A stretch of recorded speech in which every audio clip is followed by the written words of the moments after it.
The Star. Daily life is harsh, and most of us constantly seek escape from it in fantasies and dreams. Stars feed on this weakness. Standing out from others through a distinctive and appealing style, they make us want to watch them. At the same time, they are vague and ethereal, keeping their distance and letting us imagine more than is there.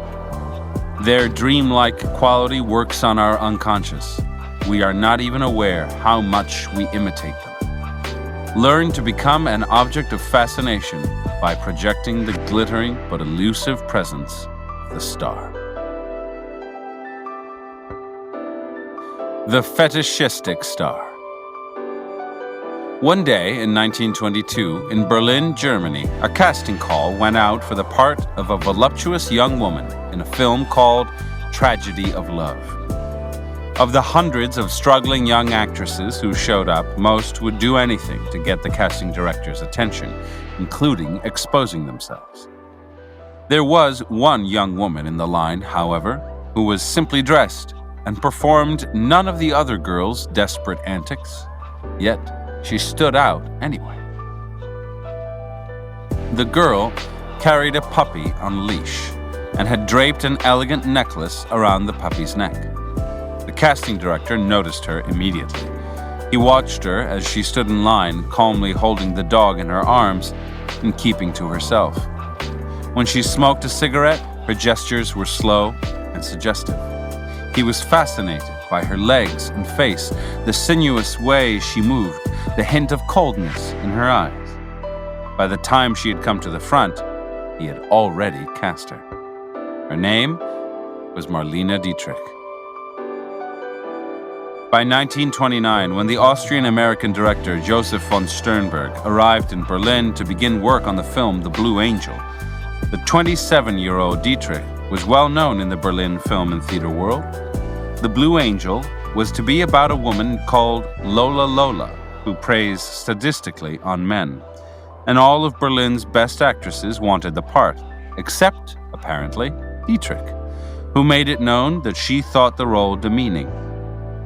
Von Sternberg should choose from the other actresses he had in mind. Shortly after arriving in Berlin, however, von Sternberg attended a performance of a musical to watch a male actor he was considering for the Blue Angel.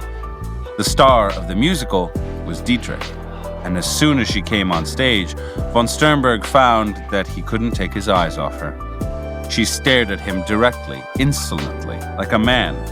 And then there were those legs, and the way she leaned provocatively against the wall. Von Sternberg forgot about the actor he had come to see. He had found his Lola Lola. Von Sternberg managed to convince Dietrich to take the part, and immediately he went to work, molding her into the Lola of his imagination. He changed her hair, drew a silver line down her nose to make it seem thinner, taught her to look at the camera with the insolence he had seen on stage. When filming began, he created a lighting system just for her, a light that tracked her wherever she went and was strategically heightened by gauze and smoke. Obsessed with his creation, he followed her everywhere. No one else could go near her. The Blue Angel was a huge success in Germany. Audiences were fascinated with Dietrich, that cold, brutal stare as she spread her legs over a stool bearing her underwear, her effortless way of commanding attention on screen. Others besides von Sternberg became obsessed with her. A man dying of cancer, Count Sasha Kolowrat, had one last wish: to see Marlene's legs in person. Dietrich obliged, visiting him in the hospital and lifting up her skirt. He sighed and said, "Thank you. Now I can die happy." Soon, Paramount Studios brought Dietrich to Hollywood, where everyone was quickly talking about her. At a party, all eyes would turn toward her when she came into the room. She would be escorted by the most handsome men in Hollywood and would be wearing an outfit both beautiful and unusual: gold lame pajamas, a sailor suit with a yachting cap. The next day, the look would be copied by women all over town. Next, it would spread to magazines, and a whole new trend would start.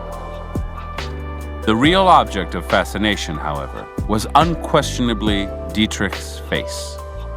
What had enthralled von Sternberg was her blankness. With a simple lighting trick, he could make that face do whatever he wanted. Dietrich eventually stopped working with von Sternberg, but never forgot what he had taught her. One night in 1951, the director Fritz Lang, who was about to direct her in the film Rancho Notorious, was driving past his office when he saw a light flash in the window. Fearing a burglary, he got out of his car, crept up the stairs, and peeked through the crack in the door. It was Dietrich, taking pictures of herself in the mirror, studying her face from every angle. Marlene Dietrich had a distance from her own self. She could study her face, her legs, her body, as if she were someone else. This gave her the ability to mold her look, transforming her appearance for effect. She could pose in just the way that would most excite a man, her blankness letting him see her according to his fantasy, whether of sadism, voluptuousness, or danger. And every man who met her or who watched her on screen fantasized endlessly about her. The effect worked on women as well. In the words of one writer, she projected sex without gender. But this self-distance gave her a certain coldness, whether on film or in person. She was like a beautiful object, something to fetishize and admire the way we admire a work of art.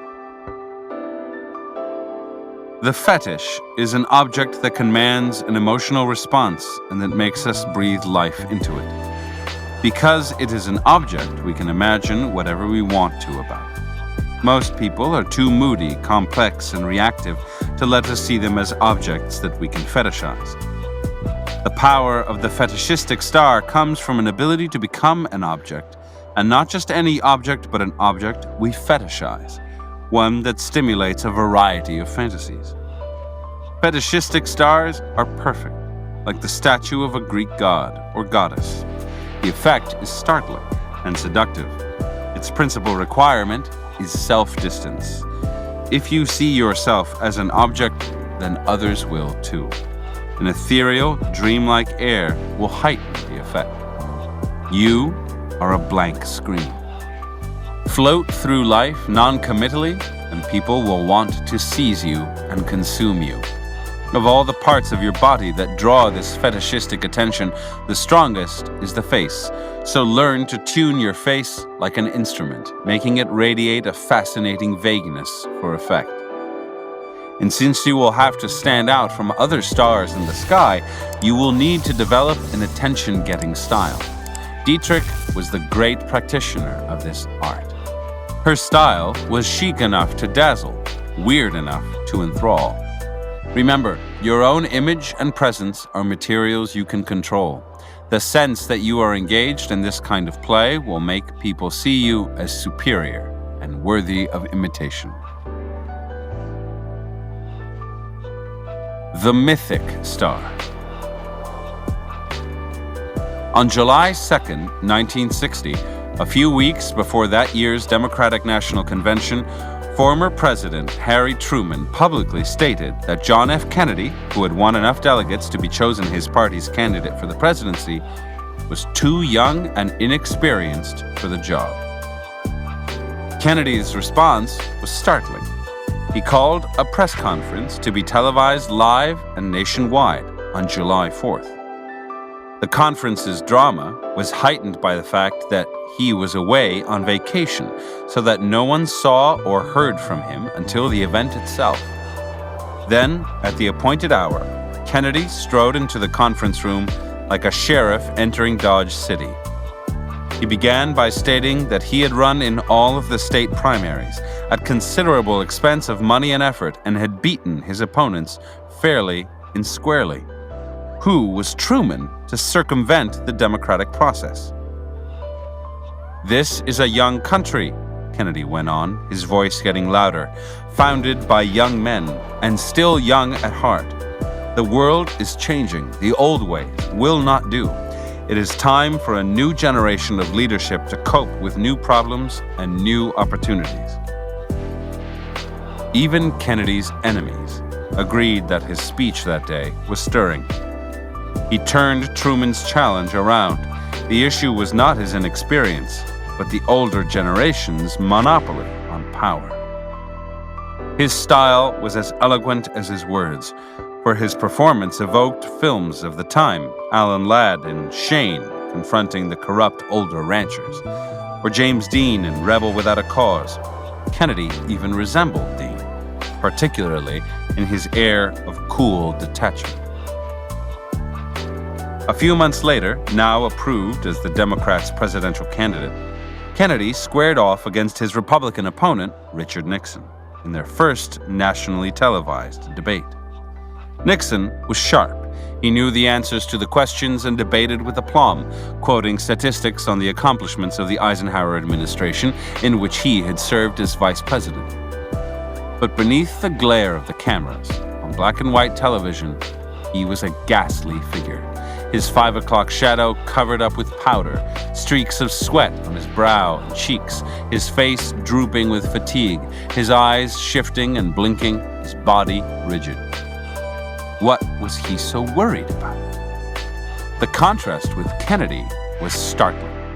If Nixon looked only at his opponent, Kennedy looked out at the audience, making eye contact with his viewers, addressing them in their living rooms as no politician had ever done before. If Nixon talked data and niggling points of debate, Kennedy spoke of freedom, of building a new society, of recapturing America's pioneer spirit. His manner was sincere and emphatic. His words were not specific, but he made his listeners imagine a wonderful future.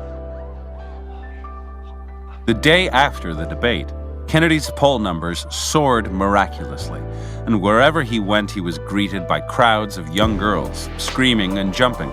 His beautiful wife, Jackie, by his side, he was a kind of democratic prince.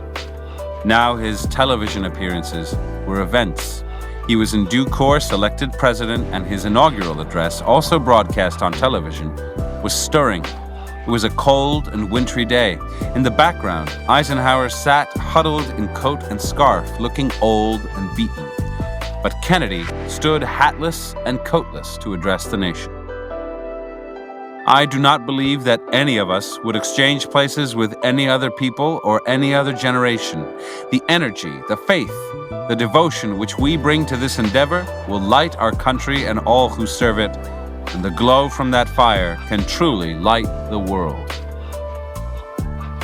Over the months to come, Kennedy gave innumerable live press conferences before the TV cameras, something no previous president had dared. Facing the firing squad of lenses and questions, he was unafraid, speaking coolly and slightly ironically.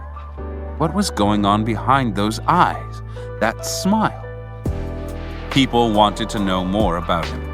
The magazines teased its readers with information, photographs of Kennedy with his wife and children, or playing football on the White House lawn, interviews creating a sense of him as a devoted family man, yet one who mingled as an equal with glamorous stars. The images all melted together. The space race, the Peace Corps, Kennedy facing up to the Soviets during the Cuban Missile Crisis, just as he had faced up to Truman. After Kennedy was assassinated, Jackie said in an interview that before he went to bed, he would often play the soundtracks to Broadway musicals. And his favorite of these was Camelot, with its lines, "Don't let it be forgot that once there was a spot for one brief shining moment that was known as Camelot." There would be great presidents again, Jackie said, but never another Camelot. The name Camelot seemed to stick, making Kennedy's 1,000 days in office resonate as myth. Kennedy's seduction of the American public was conscious and calculated. It was also more Hollywood than Washington, which wasn't surprising. Kennedy's father, Joseph, had once been a movie producer, and Kennedy himself had spent time in Hollywood, hobnobbing with actors and trying to figure out what made them stars. He was particularly fascinated with Gary Cooper, Montgomery Clift, and Cary Grant. He often called Grant for advice.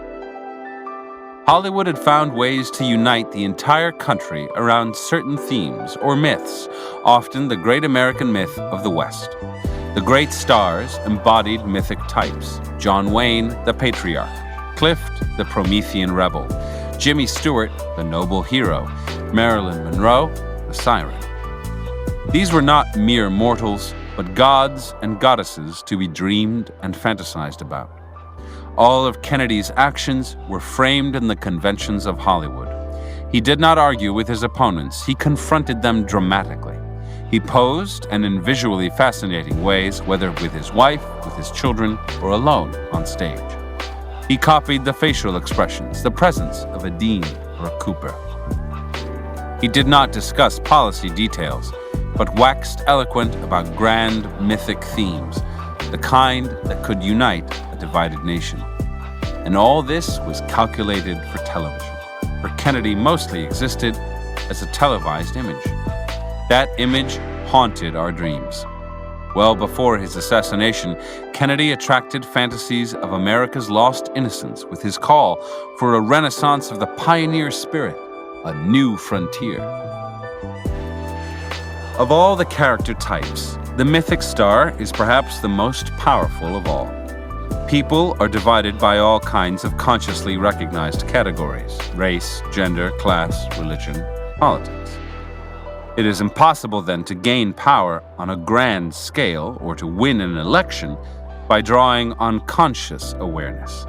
An appeal to any one group will only alienate another. Unconsciously, however, there is much we share. All of us are mortal. All of us know fear. All of us have been stamped with the imprint of parent figures, and nothing conjures up this shared experience more than myth.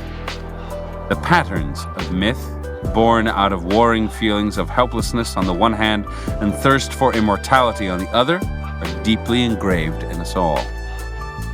Mythic stars are figures of myth come to life. To appropriate their power, you must first study their physical presence, how they adopt a distinctive style, are cool and visually arresting. Then you must assume the pose of a mythic figure: the rebel, the wise patriarch, the adventurer. The pose of a star who has struck one of these mythic poses might do the trick. Make these connections vague. They should never be obvious to the conscious mind. Your words and actions should invite interpretation beyond their surface appearance. You should seem to be dealing not with specific nitty-gritty issues and details, but with matters of life and death, love and hate, authority and chaos. Your opponent, similarly, should be framed not merely as an enemy for reasons of ideology or competition, but as a villain, a demon. People are hopelessly susceptible to myth, so make yourself the hero of a great drama. And keep your distance. Let people identify with you without being able to touch you. They can only watch and dream.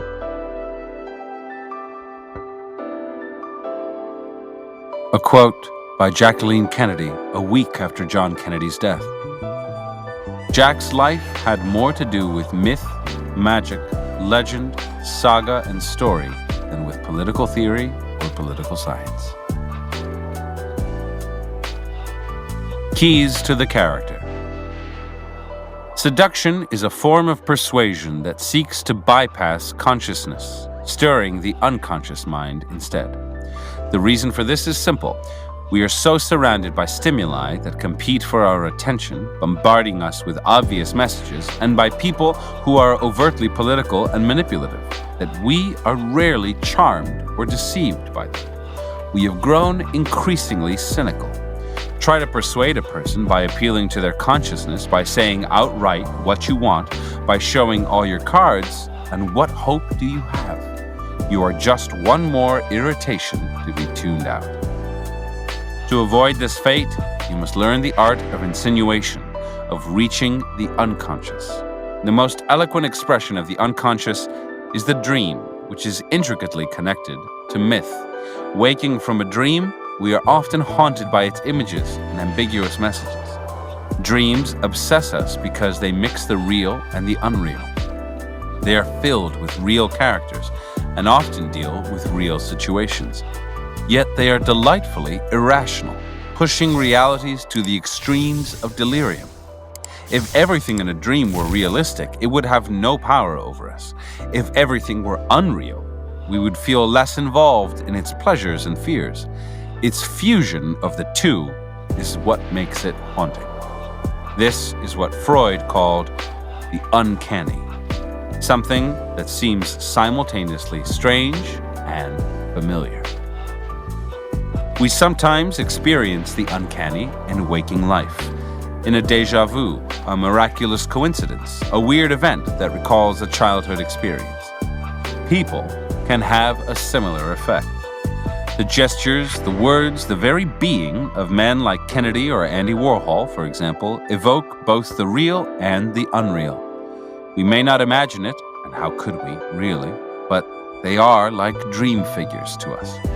They have qualities that anchor them in reality: sincerity, playfulness, sensuality, but at the same time, their aloofness, their superiority, their almost surreal quality makes them seem like something out of a movie. These types have a haunting, obsessive effect on people. Whether in public or in private, they seduce us, making us want to possess them both physically and psychologically. But how can we possess a person from a dream, or a movie star, or political star, or even one of those real-life fascinators like a Warhol, who may cross our path? Unable to have them, we become obsessed with them. They haunt our thoughts, our dreams, our fantasies. We imitate them unconsciously. The psychologist Sándor Ferenczi calls this introjection. Another person becomes part of our ego. We internalize their character. That is the insidious, seductive power of a star, a power you can appropriate by making yourself into a cipher, a mix of the real and the unreal. Most people are hopelessly banal, that is, far too real. What you need to do is etherealize yourself. Your words and actions seem to come from your unconscious, have a certain looseness to them. You hold yourself back, occasionally revealing a trait that makes people wonder whether they really know you.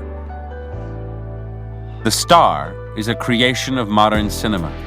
That is no surprise. Film recreates the dream world. We watch a movie in the dark, in a semi-somnolent state. The images are real enough and to varying degrees depict realistic situations, but they are projections, flickering lights, images. We know they are not real. It's as if we were watching someone else's dream. It was the cinema, not the theater, that created the star.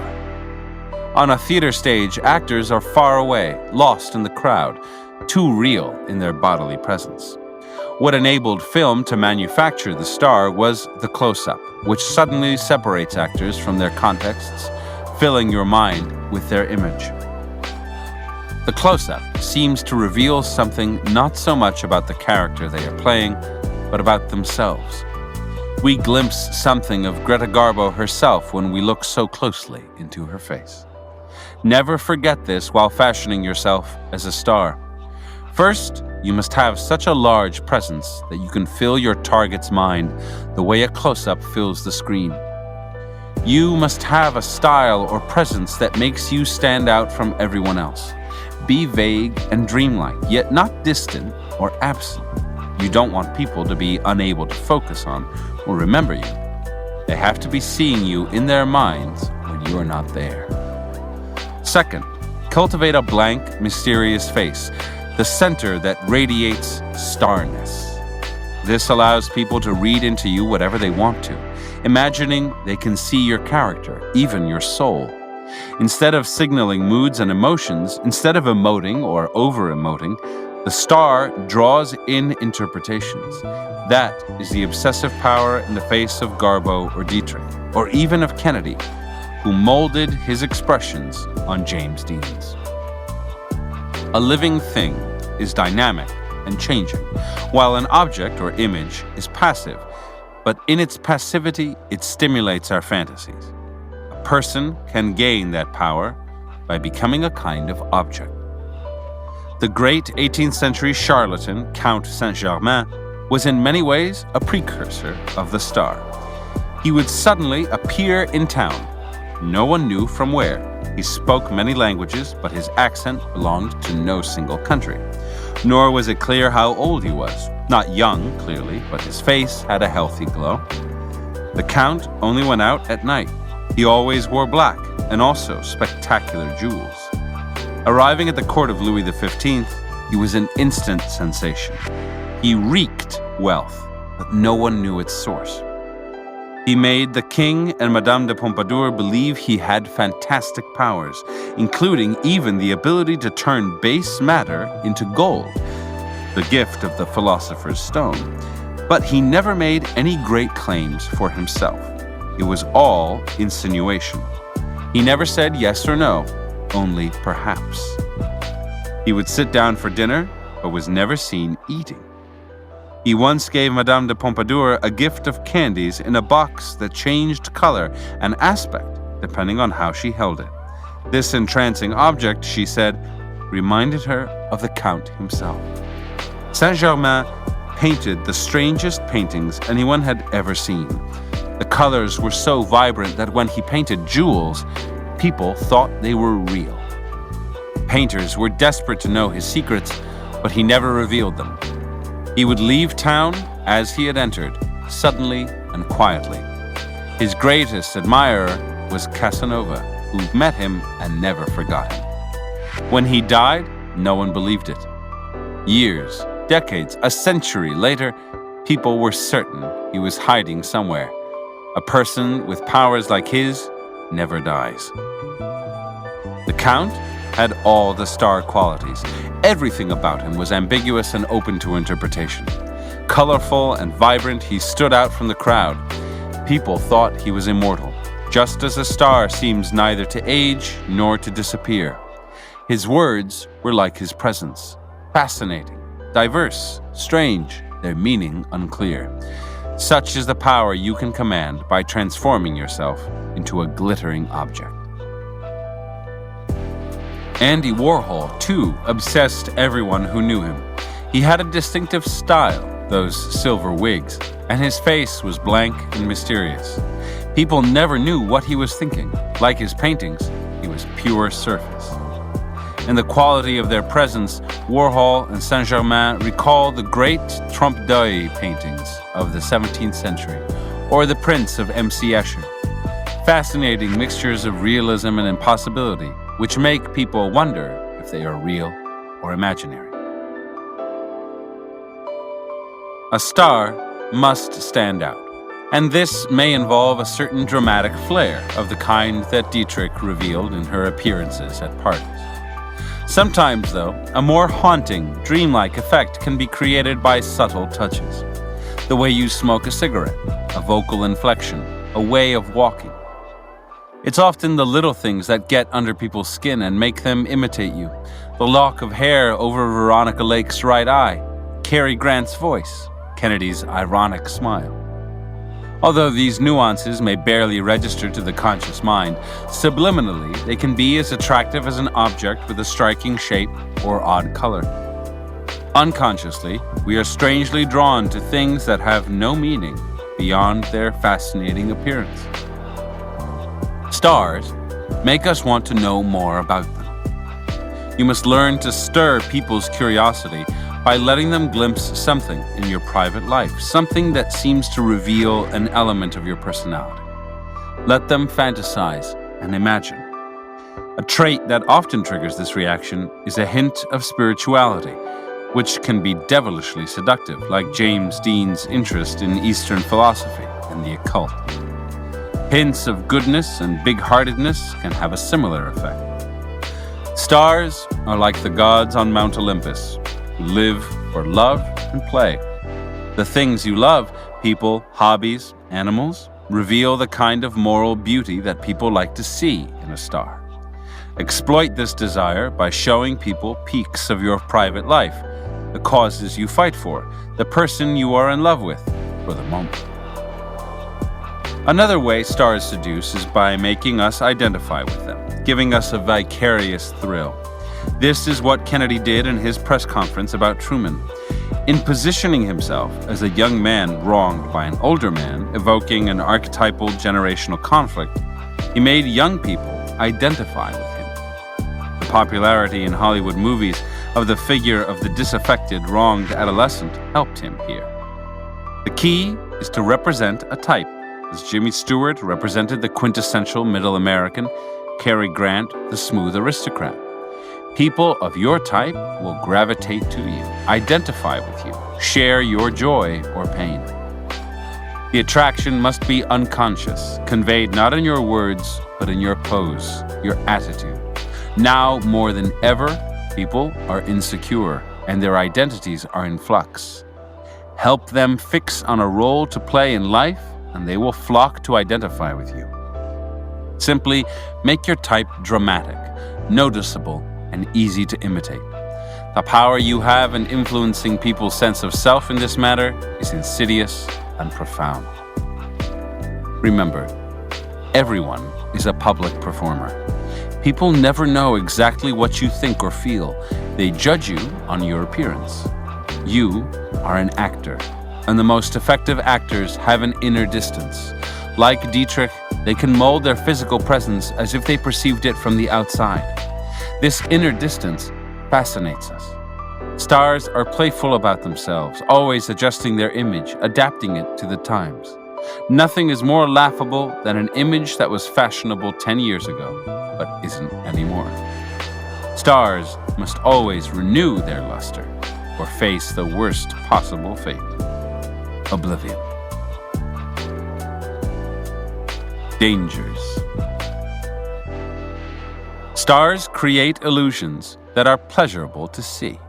The danger is that people tire of them, the illusion no longer fascinates, and turn to another star. Let this happen and you will find it very difficult to regain your place in the galaxy. You must keep all eyes on you at any cost. Do not worry about notoriety or about slurs on your image. We are remarkably forgiving of our stars. After the death of President Kennedy, all kinds of unpleasant truths came to light about him: the endless affairs, the addiction to risk, and danger. None of this diminished his appeal, and in fact, the public still considers him one of America's greatest presidents.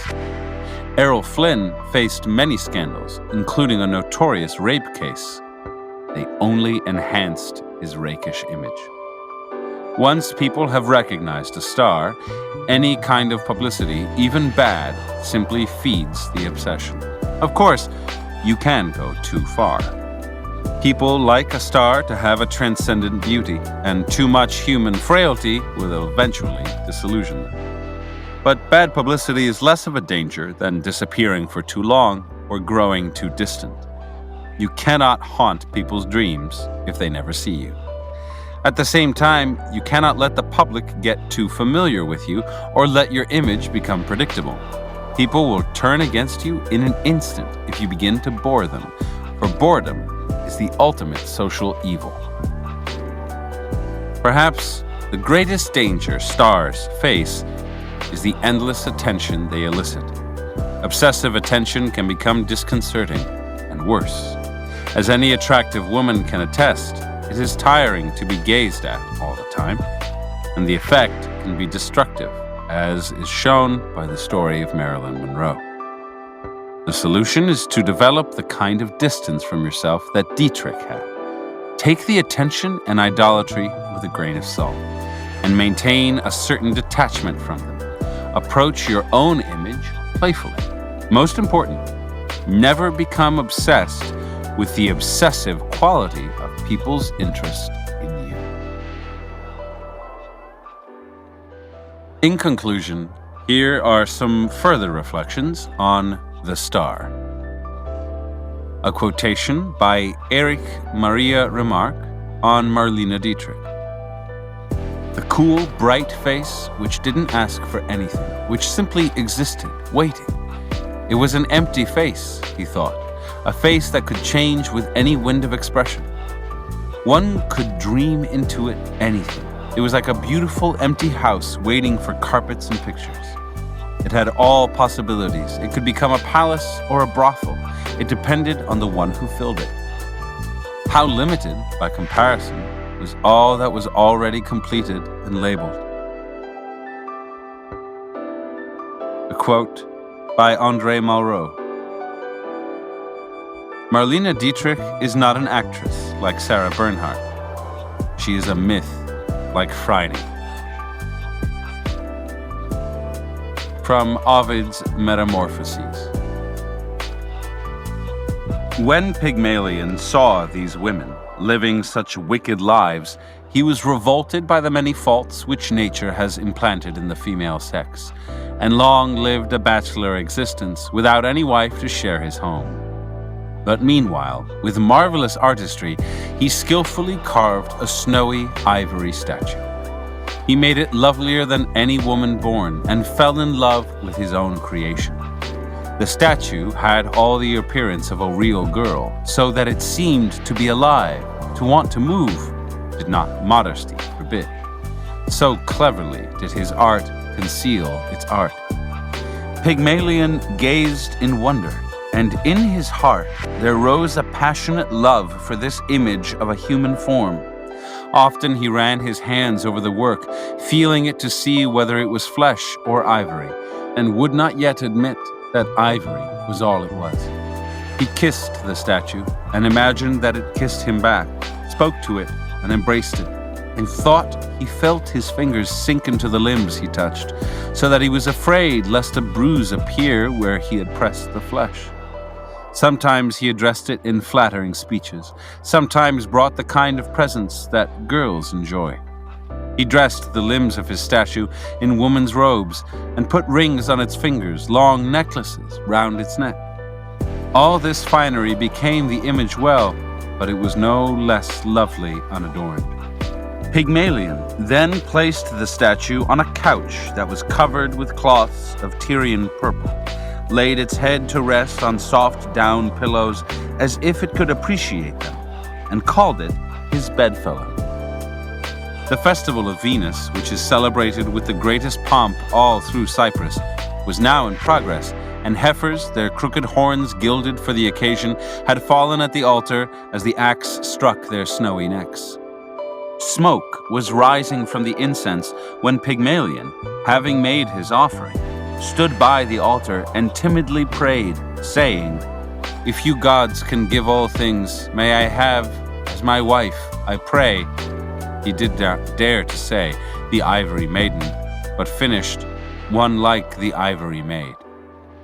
However, golden Venus, present at her festival in person, understood what his prayers meant, and as a sign that the gods were kindly disposed, the flames burned up 3 times, shooting a tongue of fire into the air. When Pygmalion returned home, he made straight for the statue of the girl he loved, leaned over the couch, and kissed her. She seemed warm. He laid his lips on hers again and touched her breast with his hands. At his touch, the ivory lost its hardness and grew soft. A quote by John Hellman from The Kennedy Obsession, The American Myth of JFK. John F. Kennedy brought to television news and photojournalism the components most prevalent in the world of film: star quality and mythic story.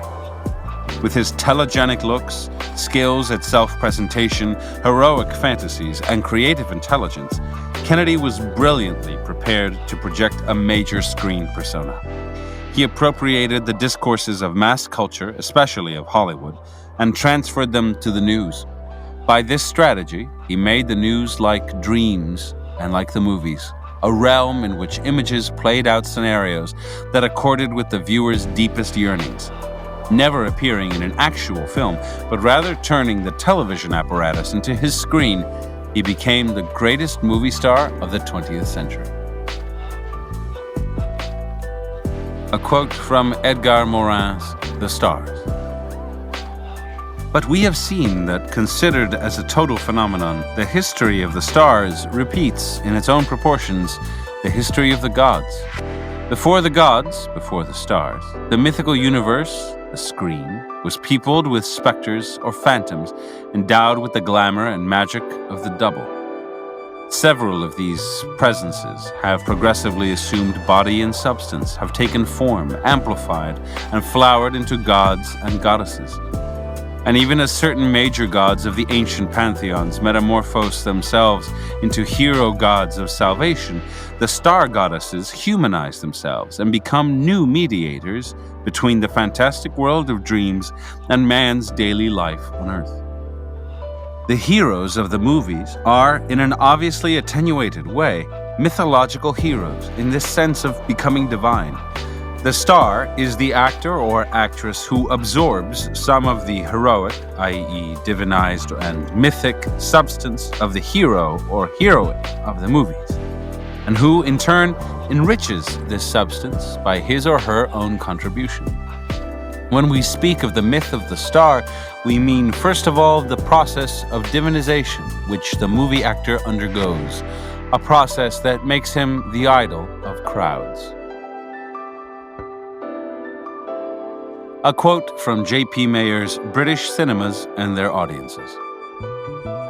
Age 22. Sex, female. Nationality, British. Profession, medical student. Quote, Deanna Durbin became my first and only screen idol. I wanted to be as much like her as possible, both in my manners and clothes. Whenever I was to get a new dress, I would find from my collection a particularly nice picture of Deanna and ask for a dress like she was wearing. I did my hair as much like hers as I could manage. If I found myself in any annoying or aggravating situation, I found myself wondering what Deanna would do, and modified my own reactions accordingly. Age 26, sex female, nationality British. I only fell in love once with a movie actor. It was Conrad Veidt. His magnetism and his personality got me. His voice and gestures fascinated me. I hated him, feared him, loved him.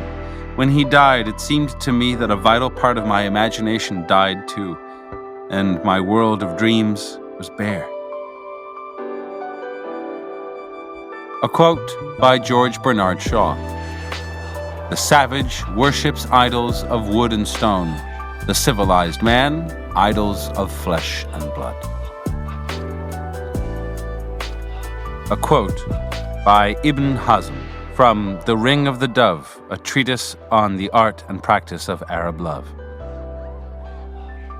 When the eye's rays encounter some clear, well-polished object, be it burnished steel or glass or water, a brilliant stone or any other polished and gleaming substance having luster, glitter, and sparkle, those rays of the eye are reflected back, and the observer then beholds himself and obtains an ocular vision of his own person. This is what you see when you look into a mirror. In that situation, you are, as it were, looking at yourself through the eyes of another. A quote from Jean Baudrillard's Seduction. The only important constellation of collective seduction produced by modern times is that of film stars or cinema idols. They were our only myth in an age incapable of generating great myths or figures of seduction comparable to those of mythology or art. The cinema's power lives in its myth, its stories, its psychological portraits, its imagination or realism, the meaningful impressions it leaves. These are all secondary. Only the myth is powerful. And at the heart of the cinematographic myth lies seduction, that of the renowned seductive figure, a man or woman, but above all, a woman, linked to the ravishing but specious power of the cinematographic image itself. The star is by no means an ideal or sublime being. She is artificial. Her presence serves to submerge all sensibility and expression beneath a ritual fascination with the void, beneath ecstasy of her gaze and the nullity of her smile. This is how she achieves mythical status and becomes subject to collective rites of sacrificial adulation. The ascension of the cinema idols, the masses' divinities, was and remains a central story of modern times. There is no point in dismissing it as merely the dreams of mystified masses. It is a seductive occurrence. To be sure, seduction in the age of the masses is no longer like that of Les Liaisons Dangereuses or The Seducer's Diary, nor, for that matter, like that found in ancient mythology, which undoubtedly contains the stories richest in seduction.